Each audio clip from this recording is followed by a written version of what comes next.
Cuando nadie me ve, en la intimidad donde no puedo hablar más que la verdad, donde no hay apariencias, donde al descubierto queda mi corazón. Allí soy sincero, allí mi apariencia de piedad se va. Allí es tu gracia lo que cuenta, tu perdón lo que sustenta para estar de pie. Y no podría dar a la cara si no fuera porque soy revestido de la gracia y la justicia del Señor. Si me vieran tal cual soy, se enterarían que es Jesús. Lo que han visto reflejado en mí tan solo fue su luz. Y es por tu gracia y tu perdón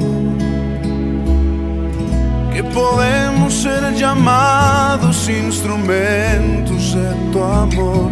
Y es por tu gracia y tu perdón. Mi justicia queda lejos de tu perfección. Y no podría dar a la cara si no fuera porque soy revestido de la gracia y la justicia del Señor. Si me vieran tal cual soy, se enterarían que es Jesús. Lo que han visto reflejado en mí tan solo fue su luz. Y es por tu gracia y tu perdón que podemos ser llamados instrumentos de tu amor. Y es por tu gracia y tu perdón. Mi justicia queda lejos de tu perfección.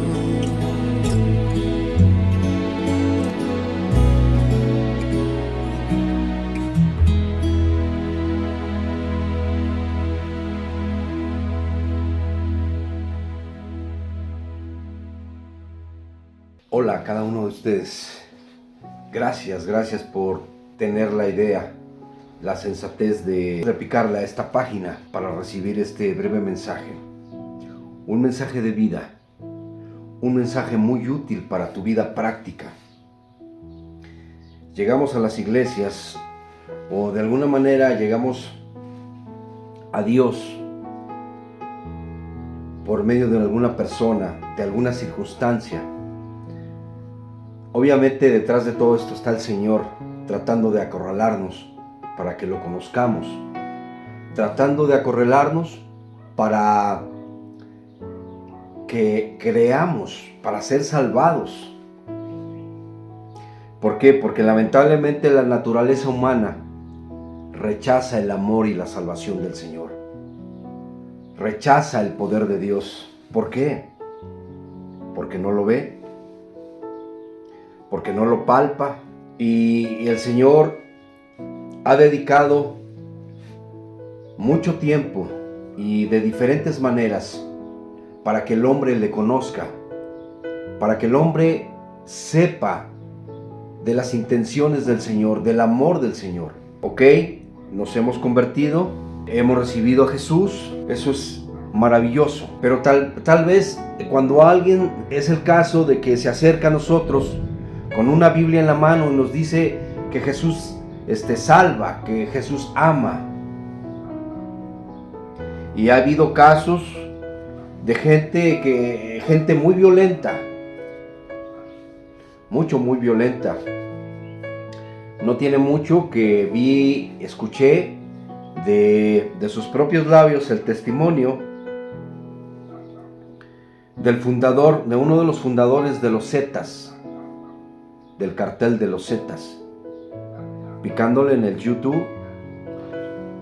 Y es increíble porque a él le hablaban, finalmente cuando recibe a Cristo está en prisión, este hombre, un hombre muy violento.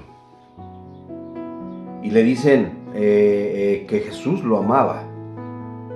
Y entonces él lanzaba amenazas de muerte, pues era un jefe sicario, era un jefe ahí en la prisión, con mucho poder. Y finalmente acepta al Señor, pero no dice ahí exactamente cuánto tiempo pasó para que esto sucediera. Y esto sucede en un motín de la prisión donde él se encontraba, que él mismo organizó, donde hubo muchísimos muertos. Poco más o menos fue lo que yo entendí. Entonces tal vez no es el caso, no es tu caso que tengas un esquema como el de este hombre, pero tienes una vida sin Cristo, tienes un destino que te condena a una prisión espantosa llamado lago de fuego, llamado infierno, y hoy Dios a través de este breve mensaje te recuerda. Ahora, eso por un lado, y quizá ya tengas tiempo como creyente en una iglesia, tengas tiempo como creyente dentro de tu familia, pero no hay resultados. Es decir, tú les puedes hablar a otras personas dentro de tu familia o de tu trabajo, del núcleo donde te desarrollas. Tal vez vas a un hospital, tal vez en algún lugar, inclusive sirves en algún reclusorio. Está bien, pero tú ves en tu vida que no hay frutos donde tu autoestima y tu moral sean altos, y te cuesta mucho trabajo. Y esto sucede mucho en las iglesias. Ahora, también puede estar liderando una iglesia, un grupo de creyentes, pero no ves frutos tampoco. ¿Por qué? ¿Qué sucede? La base de este mensaje es esta, y ahorita entenderás. Esto se encuentra en Primera de Juan 1:9. Primera de Juan 1:9, que a su letra dice: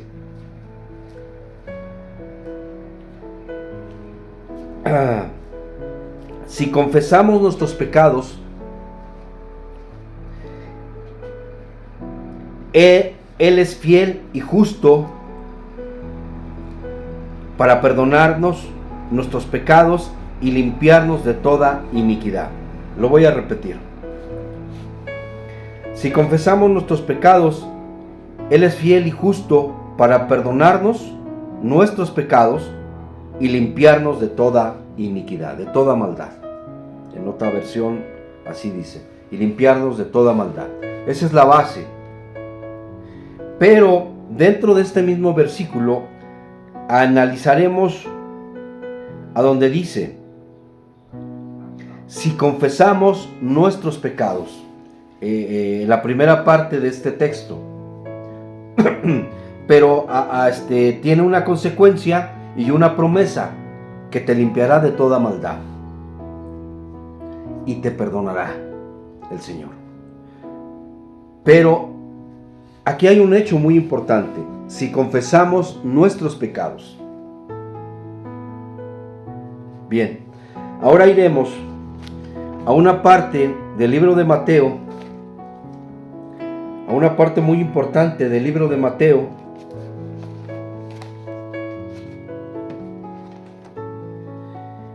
a donde narra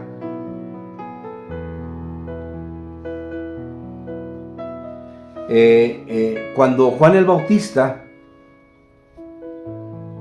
preparaba el camino del Señor. ¿Qué es lo que hacía en la práctica para preparar el camino del Señor?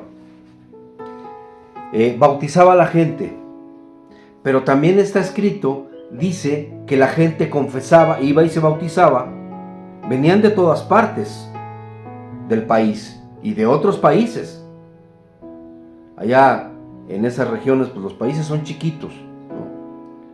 Es como decir, la gente que viene a la Ciudad de México. Hay gente que viene de Puebla, de Morelos, de Guerrero, del Estado de México, de Jalisco, en fin. Bueno, nosotros tenemos un país enorme donde los estados son muy grandes. He tenido la oportunidad de conocer casi todos. Y viene gente de muchas partes de nuestro hermoso país. Y aquí pues allá los países son pequeños y venían gente de diferentes lugares. ¿Qué dice? ¿Qué narra la historia? Brevemente. En aquellos días se presentó Juan el Bautista, predicando en el desierto de Judea, diciendo, esta es parte de la preparación del reino, parte de la preparación, bueno, sí, del reino de Dios, pero del ministerio de Jesús. Arrepentíos, nuevamente menciona el arrepentimiento, porque el reino de los cielos se ha acercado. Pues este es el anunciado por medio de los profetas. Isaías, ya los profetas, muchísimos años antes, alrededor de unos 700 años, que naciera Juan, testificaban acerca de Juan y de su ministerio, de lo que él iba a hacer antes de la venida del Mesías, de Jesús. Dice, voz de uno que grita en el desierto, preparar el camino del Señor, enderezar sus sendas. ¿Sí? ¿Y qué hacía? El mismo Juan tenía el vestido hecho de pelos de camello y un cinto de cuero alrededor de sus lomos, y su comida era langostas y miel silvestre. Y acudían, aquí está el punto, y acudían a él de Jerusalén, de toda Judea y de toda la región de alrededor del Jordán, y eran bautizados por él en el Jordán, confesando sus pecados. Aquí está, esto es para nosotros, confesando nuestros pecados. Y si vamos a primera de Juan 1:9, dice así, dice así. Si leemos primera de Juan 1:9, dice así: si confesamos nuestros pecados. ¿Por qué es tan importante la confesión de un pecado? ¿Por qué lo es? Bueno, evidentemente porque Dios te perdona si confiesas tus pecados. Pero, ¿cómo vas a confesar algo que no admites? ¿Cómo ante Dios le dices, ok, robé? Pero ¿cómo llegas a eso? ¿Cómo llegas a ese valor, a tener ese valor de confesar tus pecados? Ya escuchaste la promesa que el Señor los perdona y te limpia de toda maldad. Ahora, Juan narra aquí la historia, el hecho de que él preparaba el camino del Señor. Y en lo práctico, preparar el camino del Señor es que la gente confesara sus pecados. Los bautizaba en agua, pero la gente confesaba sus pecados. Y en esa confesión, ¿a quién se le van a confesar? Ok, ante Dios lo hacían, ¿sí? Pero tenían de testigo, porque, pues, ¿cómo podemos saber que tenían de testigo a alguien, ¿sí?, que los escuchaba, otro ser humano, la naturaleza exacta de su pecado? Bueno, pues aquí está escrito, confesaban sus pecados. Juan tenía ayudantes, tenía gente que le ayudaba, que lo seguía, que seguía a Dios, que esperaba al Mesías, a Jesús. Y parte en lo práctico de ese acto para preparar la senda del Señor era la confesión de pecados, y era hecha ante otro ser humano. Pero para que tú confieses un pecado, necesitas admitirlo. Realmente admitirlo con tu corazón. Ahora, necesitamos un par de pasos para esto. Un par de pasos prácticos, muy prácticos.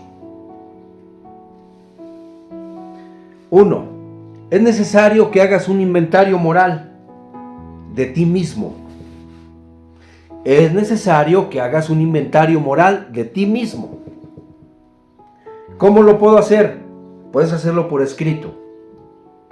Hay muchas cosas que se nos escapan de nuestras vidas y que nos tienen en una condición, que tienen una raíz y que nos han llevado a una condición, ok, ya hemos creído en Dios, sabemos que Dios existe, que Jesús resucitó de los muertos, que Jesús fue ejecutado y que pagó el precio de ese pecado, lo pagó Jesucristo al derramar su sangre, el Cordero de Dios que quita el pecado del mundo.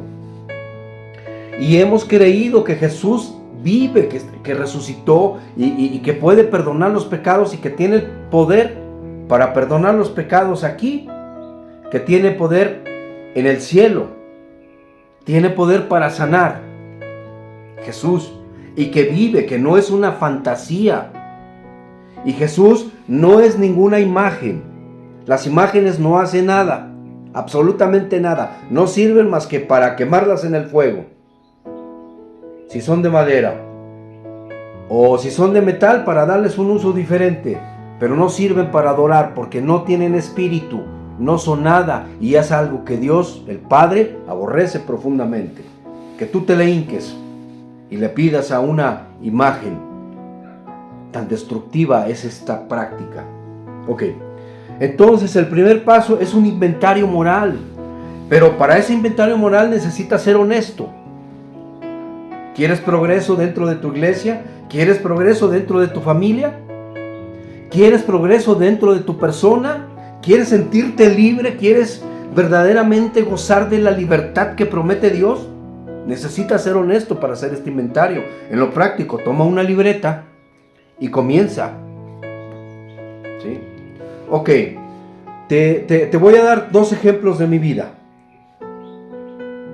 Uno doloroso, cuando fui víctima, y el otro cuando me convierto en victimario. Es decir, cuando era indefenso y cuando ya tenía más conciencia cuál era mi conducta. ¿Sí? Ok, vamos al primero. El primero narra, tuve que aceptarlo y tuve que hacer este inventario. Recuerdo que tenía yo 4 años, era un niño, vivíamos aquí en el rancho. Y mi padre acababa de construir parte de este rancho, de esta casa. Y teníamos unos vecinos. Uno de ellos tenía 20 años, se llamaba Martín. Tengo que hablar de quién es y cómo se llamaba. Y yo solo tenía 4 años. Este hombre, este joven, abusó de mí. Fui violado. ¿Qué tuve que reconocer también? ¿Qué fue lo que sentí? Dolor, vergüenza, miedo, y una de las cosas que me recuerda mucho es el olor que produce ese acto. Un olor que me desagradó mucho, muchísimo. Este acto, y también, en un tiempo, mi hermano mayor, él me pegaba sin razón, era yo un niño. Mi hermano siempre fue ponchadito, así bien musculoso, medía 1.80, pero siempre desde niño fue así. Yo fui flaquito. Entonces, aquí en las milpas que sembrábamos, él agarraba los terrones, así se le llaman, unos pedazos de tierra que quedan, y me los aventaba en la espalda. Y pues yo lloraba. Y allá en la escuela íbamos a la primaria, a la Rafael Ramírez, aquí a un par de kilómetros caminando. Pues los niños, yo era muy introvertido, es decir, me aislaba y no hablaba. En el recreo yo me quedaba sentado, parado, recibiendo los rayos del sol, porque normalmente yo fui a la escuela en la mañana. Entonces, pero no, me costaba mucho trabajo interactuar. Allá había una niña que se llamaba Carmen, así me gustaba mucho, pero me daba miedo acercármele. Una vez lo que hice para llamar la atención de esa niña, no sé por qué, pero obtuve una máscara de Huracán Ramírez y me la puse allá y frente a esa niña y me la quité para llamar su atención. Obvio, la niña no me hizo caso. Era una niña de ojo verde, así rubia, hermosa, y a mí me gustaba. Y le doy gracias a Dios porque nunca tuve la tendencia del homosexualismo a raíz de este evento ocurrido en mi vida. Hoy, ¿por qué puedo hablar de este evento sin censura para mí mismo, sin pena, sin vergüenza, con toda libertad? No es que sea un evento que se tenga que, es un evento vergonzoso. Pero eso me causó mucho problema porque a lo largo de mi vida como joven, como hombre, ¿sí? Me costaba mucho trabajo interactuar con las niñas. Como las niñas se me acercaban por alguna razón. Muchas niñas se me acercaban, pero yo no sabía cómo hablar. Mi padre tampoco me enseñó. Y mi hermano pues era abusivo y me golpeaba. Mucho tiempo le guardé resentimiento. Esto, como primer paso, tuve que hacer un inventario de estas cosas. Pero espera un momento. En su momento, después pasaron algunos años y yo desarrollé una neurosis muy terrible.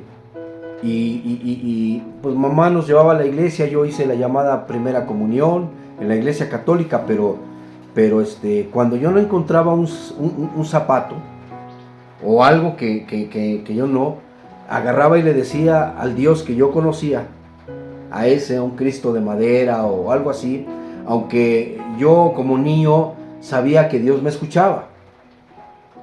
Y le decía, Dios hijo de paya, y le decía horrible. Le mentaba a su madre, como los mexicanos sabemos hacerlo. Eso hacía, y era yo un niño. Ahí ya me convierto en victimario. Yo aprendí a robar en mi vida de drogadicto, de alcohólico. Mi forma de vivir o de ganarme la vida era robando. Comencé a robar a mi mamá, a mi papá, a agarrarles dinero sin que se dieran cuenta. Alguna moneda, tenían monedas o algún billete, pero normalmente agarraba monedas. Después ahí ya me convierto en victimario, ¿sí? Neurótico, enojón, frustrado cuando fui víctima. Entonces, yo no tenía paciencia. Yo solo tuve una hermana. Bueno, tuve 3 hermanos y una hermana. Si mi hermana me hacía algo que era normalmente porque ella era muy consentida por mi mamá, yo trataba de soqueteármela, ¿sí? Pero te estoy contando de dónde nacen esta conducta, estos defectos. Ok, entonces tuve que hacer un inventario. Segundo paso, tuve que admitir ante Dios y ante mí mismo la naturaleza exacta de mis defectos. Mira, ¿qué defectos he tenido? Pereza. Me juntaba con niños, con jóvenes más grandes que yo, y la mayoría de ellos eran unos verdaderos holgazanes. Yo me convertí en uno. O sea, perezoso, huevón, para que me entiendas. Y era mentiroso, muy mentiroso, ladrón, fornicario, porque cuando yo me acercaba a alguna niña era para tratar de intimidad, era tener intimidad con ella, y era lo único que me importaba. No me importaba su persona, no me importaba su condición, pero ese era mi objetivo primordial: usar a la niña o a la joven, ¿sí? Muchas de ellas eran listas y no se dejaban. Qué bueno. pero las que no.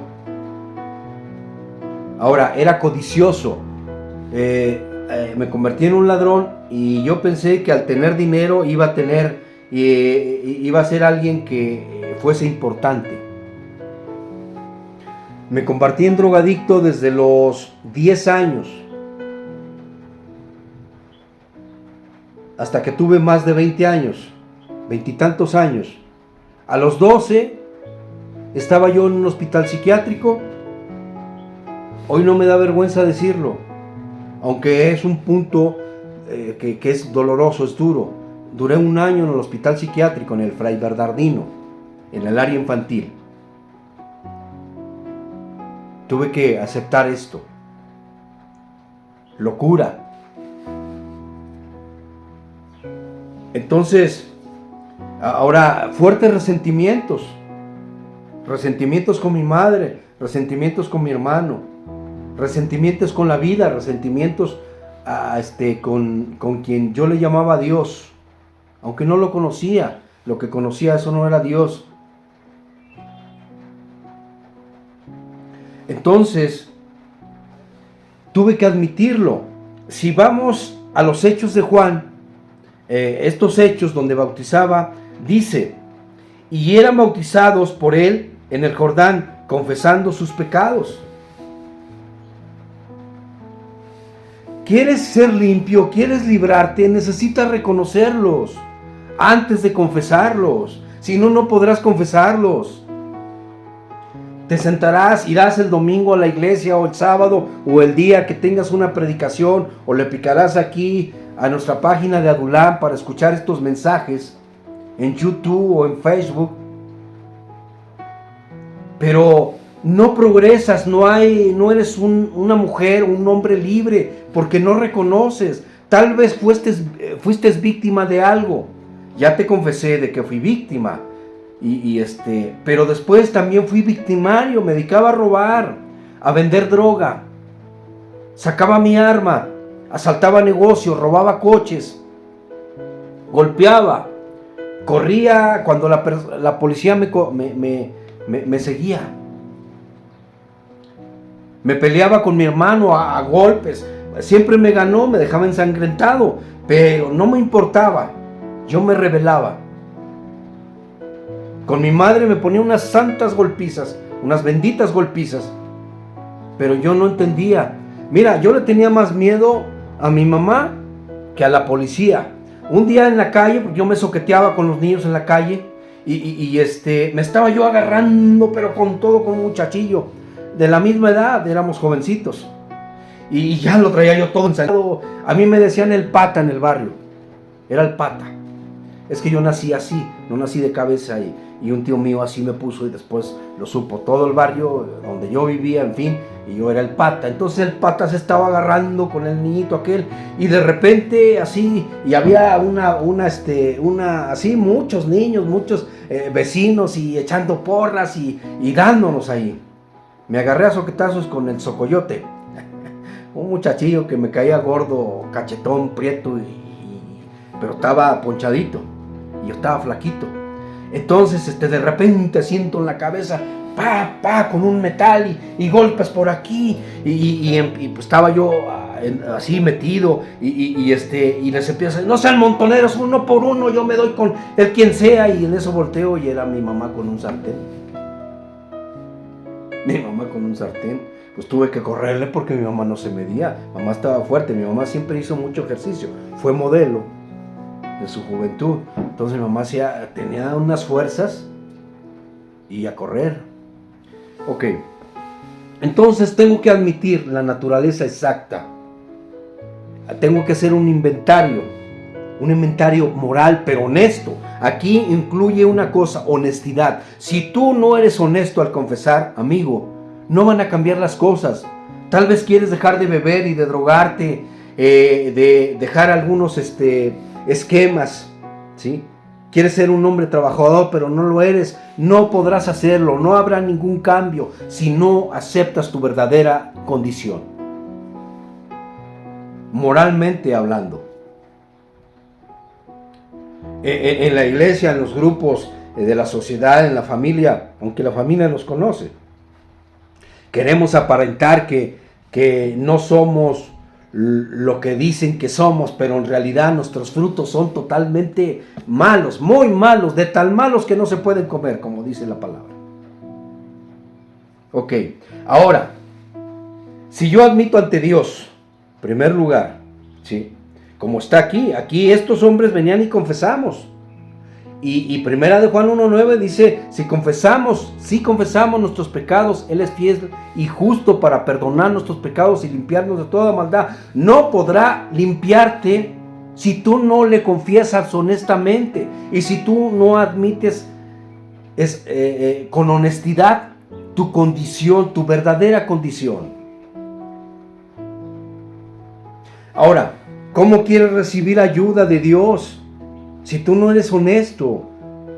Ok, eres un pecador, pero para que el Señor pueda limpiar tu corazón, aquí está, dice, sí confesamos. Y para confesar, primero necesitas hacer un inventario de lo que vas a confesar, de lo mayormente que te puedas hacerlo, ¿sí?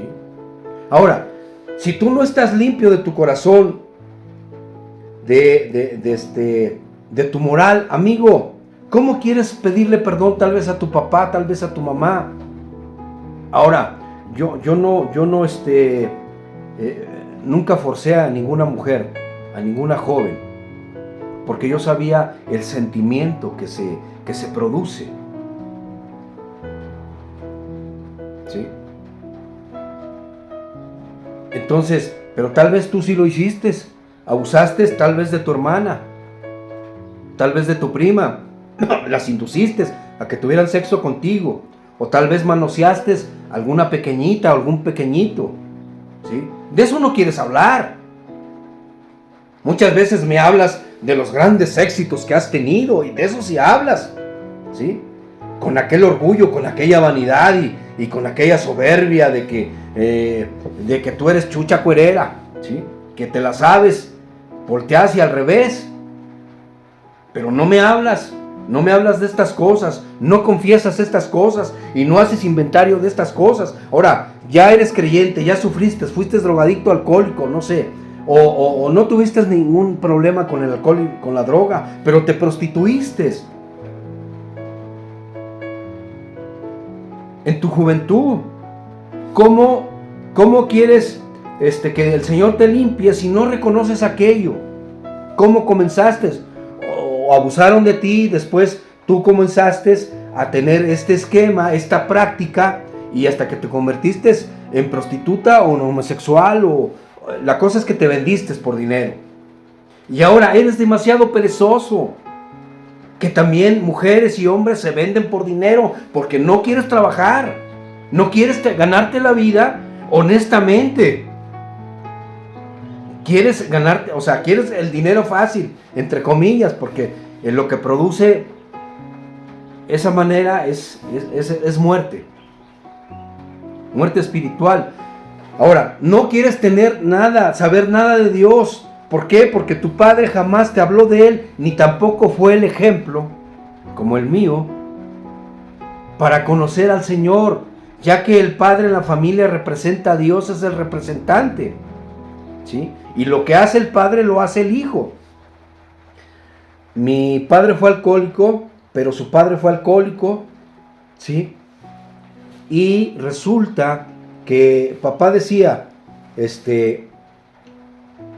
que él esperaba a mi abuelo afuera de una cantina, y yo también hacía lo mismo, y un día que lo esperaba me regañó, porque ahí lo esperé todo el bendito día. Era yo un niño y estaba fuera de la cantina. Mi abuelo abandonó a su familia, los dejaba, se iba mucho tiempo y no le importaba si tenían de comer o no. Mi padre hizo lo mismo. Fuimos 5 hermanos.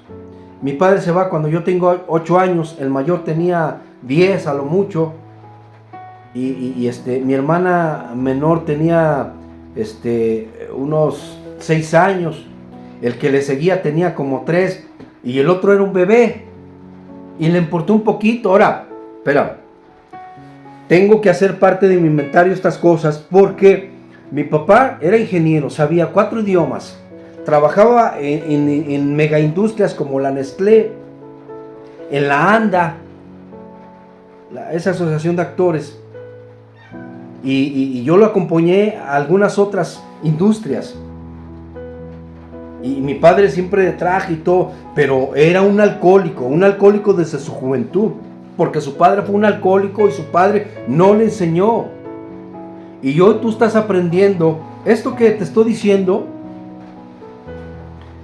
Los psicólogos o psiquiatras cobran mucho dinero y tuvieron que aprender durante muchos años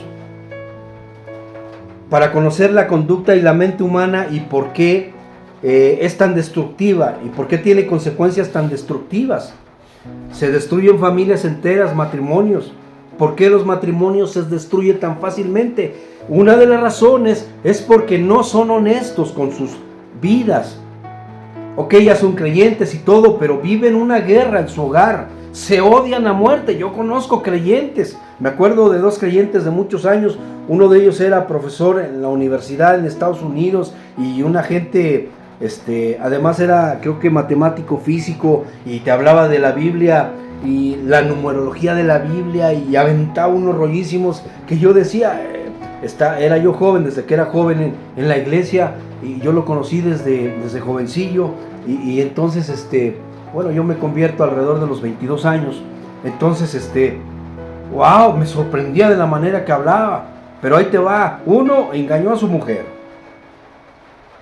y entonces cuando llegaban a la iglesia, la mujer entraba primero, duro, con una cara así mira, así la señora, sin ninguna paz. Y él igual de la misma forma, nos daba unos estudios increíbles, pero tenían una guerra entre ellos, una guerra a muerte donde no se perdonaban. La señora creo que era maestra también. Entonces, qué lamentable. Ahora, ¿qué me va a producir este acto? ¿Sí? De hacer mi inventario, un inventario verdadero de mí mismo. ¿Y qué me va a beneficiar si lo confieso ante Dios y ante otro ser humano? Tiene que ser ante otro ser humano, porque así lo hicieron. Elaborar el inventario personal de tu persona y admitir ante Dios y ante otro ser humano la naturaleza de tus defectos. Lo que esto producirá es paz, una paz que no has conocido, libertad, verdadera libertad. Y no solo eso, dejarás de tener una carga como la que yo tuve por muchos años, y hoy puedo decir que enfrentar cualquier situación es mucho más fácil, porque hoy reconozco que no lo hago yo solo, Él está conmigo y es maravilloso. Te lo aseguro, querido amigo, querida persona que te acercas a escuchar este mensaje. Ahí tienes un método práctico y sencillo. Solo tienes que ser honesto, verdaderamente honesto contigo mismo.